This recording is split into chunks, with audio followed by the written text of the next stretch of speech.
So over the last few days, I've been browsing through all of the headlines, all the news articles revolving around cars have been pointing their fingers at the fact that car sales took a deep nosedive towards the end of this year. Now going into 2020, I don't foresee car sales picking back up. And this is especially alarming because not only did we buy less cars, but we spent more money. That means a lot of you that bought cars in 2019, you were a part of the slowest year in quite some time, having spent more money on average in quite some time. That means higher auto loan interest rates than you should have been paying, higher purchase pricing, cars got more expensive. This is all coming together for a pretty bad equation if you're not careful. What is happening, guys? Ari here with Boston Automotive Consulting. And as always, this video is brought to you by SaveOnMyAuto.com.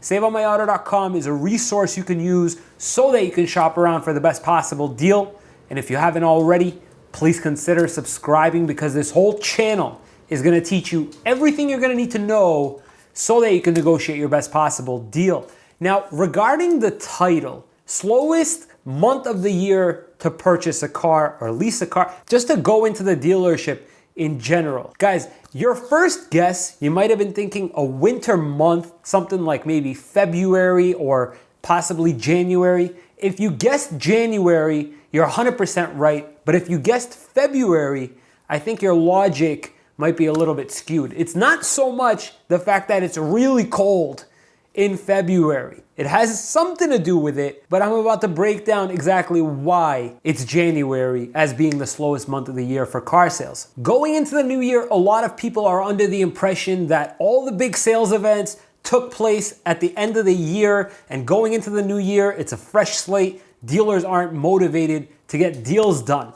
This is partially true depending on the dealership, depending on if they're actually desperate to get cars off the lot, if they're dealing with a ton of 2019 cars or their cars are aging past like 90 or 120 or 180 days. You guys, dealers still need to sell cars, especially in a month like January when sales take a deep nosedive. Coming from an already slow December, they really need the business. So a lot of people are under the impression that car dealers won't want to cut big discounts on their cars going into the new year. You got to get over that. And if you're in the market for a car, you should probably go in there because they're going to be looking for you. They're going to be looking to make a smoking hot deal while everybody else is at home thinking no deals are out there to be had. Number two, manufacturers are taking a little bit of a break in advertising, in being less in your face. Something tied to that is the fact that since rebates and incentives aren't as hot as they were in December, what makes a promotion or what makes a marketing attempt so good is the rebates or incentives that are backing that promotion. If there are no major rebates or incentives to be had, how good could the marketing really be? How effective could that possibly be? That's why it's far less enticing at the beginning of the year. Number three, this is something that people completely overlook or they want to be optimistic about it. People are broke, you guys.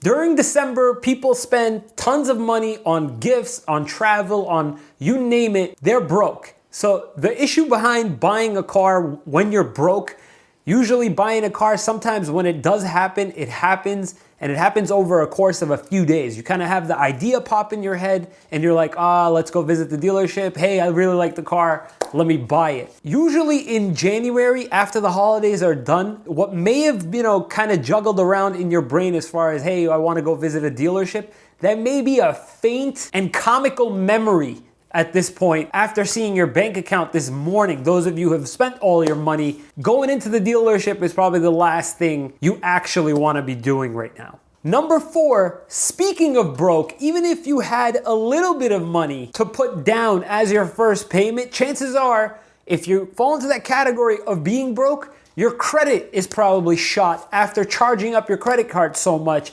on gifts in January. So even if you say, hell, I really want the car, I'll scrounge up whatever I can and borrow whatever I can to get the car, when you go to the dealership and fill out that credit application, more than likely, if you're not denied, you're probably gonna be given a really high interest rate or approved at like tier 2 or tier 3 on the lease, pushing you away completely from wanting to sign altogether and being told, come back in a couple of weeks or a month after you've paid off all your debt. This is partially the reason why sales pick back up in February, regardless of the cold that we were talking about at the beginning of this video, because people are coming in after they were told in January, your credit sucks, come back when you pay off some of your debt. Number 5, for those of you who still think it has something to do with the cold, here's where it actually has something to do with the cold.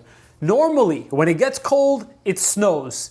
And when it snows, some people, hell, they may even put on their boots and go to the dealership. But guess what, you guys? The dealership may not actually be open or be of any assistance to you. In Boston, at least, when it snows, the whole staff is out there cleaning it up.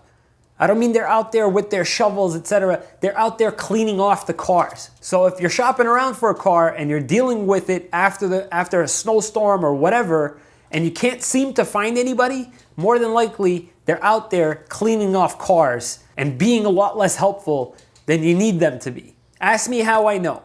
I deal with this stuff every single year. Come January, nobody wants to be resourceful, and you can hardly find anybody because they're out there in the parking lot. Now, with all of this being said, I want you guys to keep in mind at the very, very beginning, I told you sales took a dive in December and going into January. The fact of the matter is the dealers are making more money, and they want to continue making more money because they're going to be selling a few less cars than normal. How you want to approach this is you want to make sure you're not overpaying on the interest rate on whatever you're signing for. You want to be haggling down that price of that car, and you want to not be financing past 60 months. A lot of the money that's being made right now is an increase in the MSRP of the vehicles and them holding on to however much they can onto that price and not going much below invoice because they're not meeting enough for their performance bonuses. Take some time out to shop around for a good interest rate, and like I mentioned in the very beginning,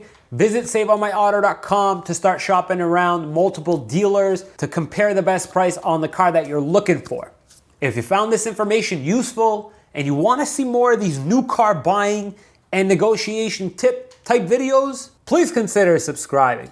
And don't forget to visit saveonmyauto.com as well as the resources down in the description below. Thank you so much for watching, guys. We'll see you next time.